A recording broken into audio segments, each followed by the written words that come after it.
Pagbati sa ating mga viewers. Mga SSS pensioners, nakakatuwa naman. Alam mo ba na ang Philippine Social Security System ay nagdaos ng SSS Pensioners Day? Bilang pasasalamat sa kanilang mga pensyonado. Ito ay bilang bahagi ng ika-67 anibersaryo ng SSS na may temang SSS at 67 kabalikat ng hashtag Bagong Pilipinas. Kasabay nito, inilunsad ang hashtag SSS Kwentong Pensyonado Campaign. Tinalakay din sa aktibidad ang Pension Loan Program at Health and Wellness para sa pensioners at SSS e-services. Maliban sa SSS Main Office sa Quezon City, isinagawa rin ang SSS Pensioners Day sa iba pang bahagi ng bansa. Panoorin mo ito.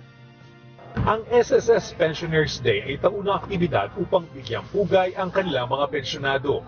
Bahagi rin ito ng ika-67 anibersaryo ng SSS na may temang SSS at 67, kabalikat ng Bagong Pilipinas.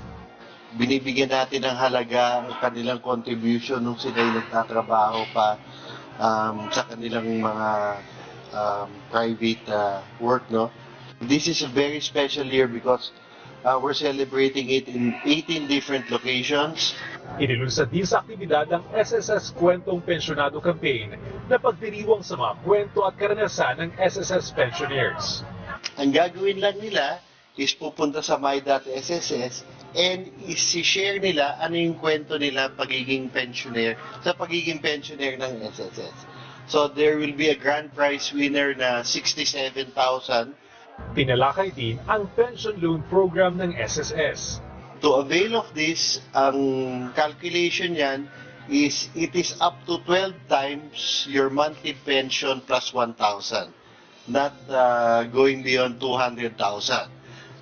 Pero meron yang kailangan sa calculation is may matitira dapat sa inyong about 47.5% ng inyong pension.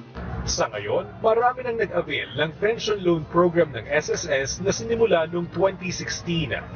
Tiniyak naman ng SSS na maayos na napapamahalaan ang pondo ng ahensya para na rin sa kinabukasan at benepisyo ng kanilang mga miyembro.